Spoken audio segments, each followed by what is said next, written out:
ಚಿತ್ರದುರ್ಗ ನಮ್ಮ ಆವಿಷ್ಕಾರ್ ನ್ಯೂಸ್ ರಾಜ್ಯದ ವಿವಿಧ ಜಿಲ್ಲಾಸ್ಪತ್ರೆಗಳಲ್ಲಿ ಸಾರ್ವಜನಿಕರಿಗೆ ಸಿಟಿ ಮತ್ತು ಎಂಆರ್ಐ ಸ್ಕ್ಯಾನಿಂಗ್ ಸೇವೆಗಳನ್ನು ನೀಡುತ್ತಿದ್ದ ಖಾಸಗಿ ಸಂಸ್ಥೆಯೊಂದು ದಿಢೀರ್ ಸೇವೆ ಸ್ಥಗಿತಗೊಳಿಸಿರುವ ಹಿನ್ನೆಲೆಯಲ್ಲಿ ರೋಗಿಗಳಿಗೆ ತೊಂದರೆಯಾಗದಂತೆ ಕರ್ನಾಟಕ ಸರ್ಕಾರವು ತಕ್ಷಣದ ಪರ್ಯಾಯ ವ್ಯವಸ್ಥೆಗಳನ್ನು ಮಾಡಿದೆ.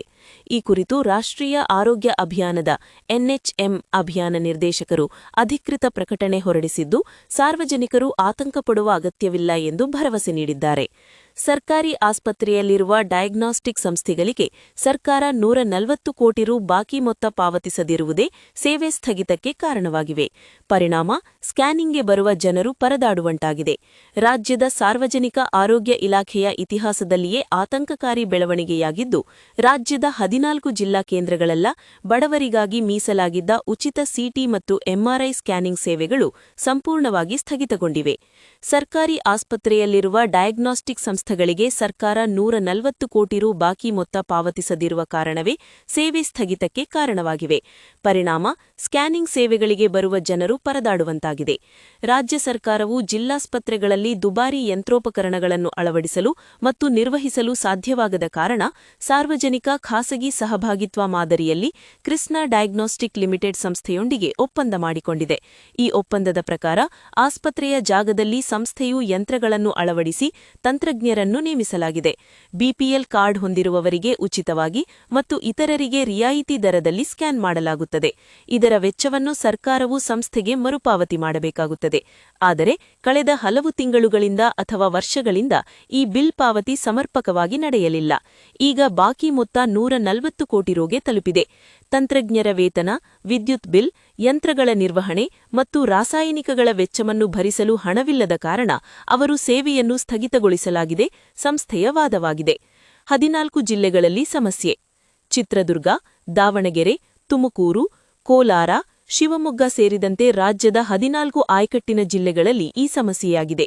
ಈ ಜಿಲ್ಲೆಗಳ ವ್ಯಾಪ್ತಿಯಲ್ಲಿ ಬರುವ ಲಕ್ಷಾಂತರ ಜನರಿಗೆ ಈಗ ಸ್ಕ್ಯಾನಿಂಗ್ ಸೇವೆ ಲಭ್ಯವಿಲ್ಲ. ಜಿಲ್ಲಾಸ್ಪತ್ರೆಗಳಿಗೆ ಬರುವ ರೋಗಿಗಳು ಸಾಮಾನ್ಯವಾಗಿ ಅತ್ಯಂತ ಬಡವರಾಗಿರುತ್ತಾರೆ. ಸೇವೆಯ ಸ್ಥಗಿತದಿಂದಾಗಿ ರೋಗದ ಪತ್ತೆ ತಡವಾಗುತ್ತಿದೆ.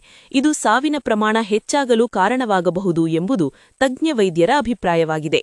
ಅಪಘಾತಕ್ಕೀಡಾದವರು, ಪಾರ್ಶ್ವವಾಯು ಪೀಡಿತರು ಮತ್ತು ತಲೆಗೆ ಪೆಟ್ಟು ಬಿದ್ದ ರೋಗಿಗಳಿಗೆ ತಕ್ಷಣದ ಚಿಕಿತ್ಸೆ ನೀಡಲು ಸ್ಕ್ಯಾನಿಂಗ್ ವರದಿ ಅತ್ಯಗತ್ಯ. ಆದರೆ ಆಸ್ಪತ್ರೆಯ ಸಿಬ್ಬಂದಿಗಳು ಹಣ ಕೊಟ್ಟರೆ ಮಾತ್ರ ಸ್ಕ್ಯಾನ್ ಮಾಡಲಾಗುವುದು, ಇಲ್ಲವಾದರೆ ಹೊರಗೆ ಹೋಗಿ ಎಂಬುದಾಗಿ ನೇರವಾಗಿ ಹೇಳುತ್ತಿದ್ದಾರೆ ಎಂದು ರೋಗಿಗಳ ಸಂಬಂಧಿಕರು ತಮ್ಮ ಅಳಲನ್ನು ತೋಡಿಕೊಳ್ಳುತ್ತಿದ್ದಾರೆ. ಖಾಸಗಿ ಲ್ಯಾಬ್ಗಳಲ್ಲಿ ಎಂಆರ್ಐ ಸ್ಕ್ಯಾನ್ಗೆ 8,000 ರುನಿಂದ 15,000 ರುವರೆಗೆ ವೆಚ್ಚವಾಗುತ್ತದೆ. ದಿನಗೂಲಿ ನೌಕರರು ಮತ್ತು ಬಡ ರೈತರು ಇಷ್ಟು ದೊಡ್ಡ ಮೊತ್ತವನ್ನು ಎಲ್ಲಿಂದ ತರಬೇಕು ಎಂಬುದು ಪ್ರಶ್ನೆಯಾಗಿದೆ. ಹಣ ನೀಡುವವರಿಗೆ ಮಾತ್ರ ಸೇವೆ ಲಭ್ಯವಿದೆ ಎಂಬುದು ಸರ್ಕಾರದ ಉಚಿತ ಸೇವೆ ಎಂಬ ಬದ್ಧತೆಯನ್ನು ಪ್ರಶ್ನಿಸುವಂತೆ ಮಾಡಿದೆ. ಸರ್ಕಾರಿ ಆಸ್ಪತ್ರೆಗಳಲ್ಲಿ ಸೇವೆ ಸ್ಥಗಿತಗೊಂಡರೆ ರೋಗಿಗಳು ಅನಿವಾರ್ಯವಾಗಿ ಖಾಸಗಿ ಸ್ಕ್ಯಾನಿಂಗ್ ಕೇಂದ್ರಗಳತ್ತ ಮುಖ ಮಾಡಬೇಕಾಗುತ್ತದೆ.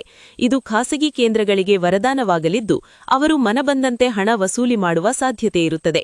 ಸ್ಕ್ಯಾನಿಂಗ್ ವರದಿಯಿಲ್ಲದೆ ವೈದ್ಯರು ಶಸ್ತ್ರಚಿಕಿತ್ಸೆ ಅಥವಾ ಮುಂದಿನ ಚಿಕಿತ್ಸೆ ನೀಡಲು ಹಿಂಜರಿಯುತ್ತಾರೆ. ಇದು ರೋಗಿಗಳ ಸ್ಥಿತಿಯನ್ನು ಮತ್ತಷ್ಟು ಬಿಗಡಾಯಿಸುವಂತೆ ಮಾಡುತ್ತದೆ. ಸಾರ್ವಜನಿಕ ಆರೋಗ್ಯ ವ್ಯವಸ್ಥೆಯ ಮೇಲೆ ಜನರಿಗಿರುವ ನಂಬಿಕೆ ಈ ಘಟನೆಯಿಂದ ಸಂಪೂರ್ಣವಾಗಿ ಕುಸಿದು ಹೋಗುತ್ತದೆ ಎನ್ನಲಾಗಿದೆ. ಸರ್ಕಾರದ ಪರ್ಯಾಯ ವ್ಯವಸ್ಥೆಗಳು: ಸೇವೆ ಸ್ಥಗಿತದಿಂದ ಬಡ ರೋಗಿಗಳಿಗೆ ಆಗುವ ತೊಂದರೆಯನ್ನು ತಪ್ಪಿಸಲು ಆರೋಗ್ಯ ಇಲಾಖೆ ತ್ವರಿತವಾಗಿ ಸ್ಪಂದಿಸಿದೆ. ಸುವರ್ಣ ಆರೋಗ್ಯ ಸುರಕ್ಷಾ ಟ್ರಸ್ಟ್ ಅಡಿಯಲ್ಲಿ ನೋಂದಣಿಯಾಗಿರುವ ಲಭ್ಯವಿರುವ ಸರ್ಕಾರಿ ಮತ್ತು ಖಾಸಗಿ ವೈದ್ಯಕೀಯ ಕಾಲೇಜುಗಳು ಹಾಗೂ ಖಾಸಗಿ ಆಸ್ಪತ್ರೆಗಳೊಂದಿಗೆ ಜಿಲ್ಲಾಸ್ಪತ್ರೆಗಳನ್ನು ಮ್ಯಾಪಿಂಗ್ ಮಾಡಲಾಗಿದೆ. ಅಂದರೆ ಜಿಲ್ಲಾಸ್ಪತ್ರೆಗೆ ಬರುವ ರೋಗಿಗಳನ್ನು ಹತ್ತಿರದ ಈ ಪರ್ಯಾಯ ಕೇಂದ್ರಗಳಿಗೆ ಕಳುಹಿಸಿ ಸ್ಕ್ಯಾನಿಂಗ್ ಮಾಡಿಸಲು ವ್ಯವಸ್ಥೆ ಮಾಡಲಾಗಿದೆ.